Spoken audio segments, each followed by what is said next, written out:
I too was literally sitting in the same room, in the same seat, getting ready to figure out where I was going in the Maryland Army National Guard. As she mentioned, my name is Juwan Blocker. I'm a graduate of Bowie State University.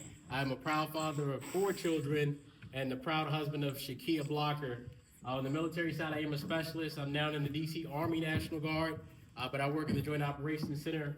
On the civilian side, I've served in the elected office here in Prince George's County, Maryland, and I was also a lobbyist and worked with politicians both at the local, state, and then in some cases the federal level.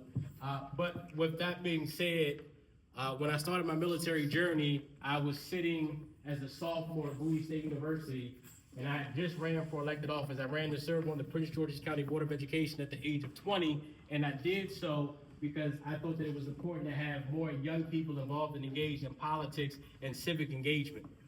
And unfortunately, after winning my first election, I fell short in the second election, and I was left to figure out how I could still serve my community.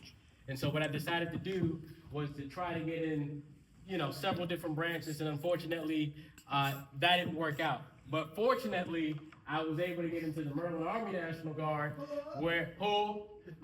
and I've been now in the Army National Guard for the last 5.5 years. And with that being said, I will say and be very transparent, there's been a lot that I've had to overcome at the age of 26 while also wearing this military uniform. I think the most challenging obstacle that I faced after a while was PT. You all now have the ACFT, but prior to the ACFT, we just had the push-up, the sit-up, and then we had the 2-mile run.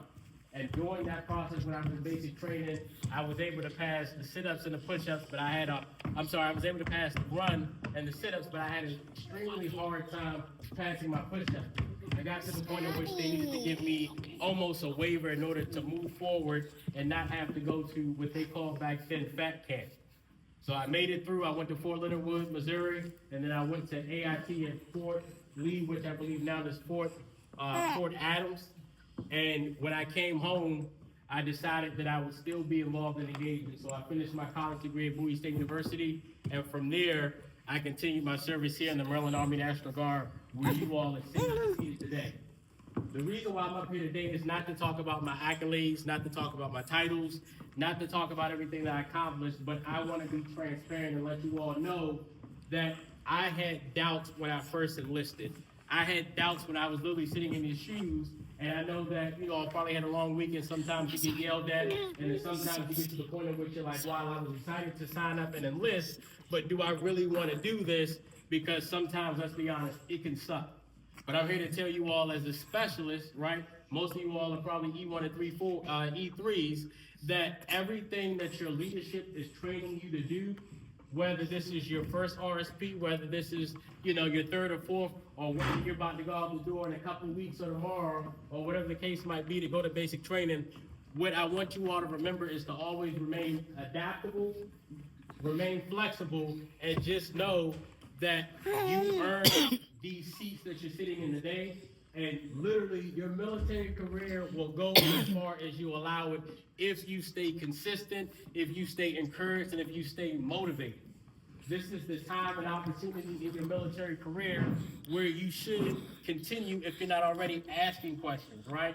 I know that some of you all are promoted to E3 or E4 or E2, but this is the perfect time to do so that once you get the basic training and then ultimately the AIT, you'll already be squared away compared to so many of the other folks that are your other battle buddies that you're going to see and meet when you get to whatever your basic training location is going to be.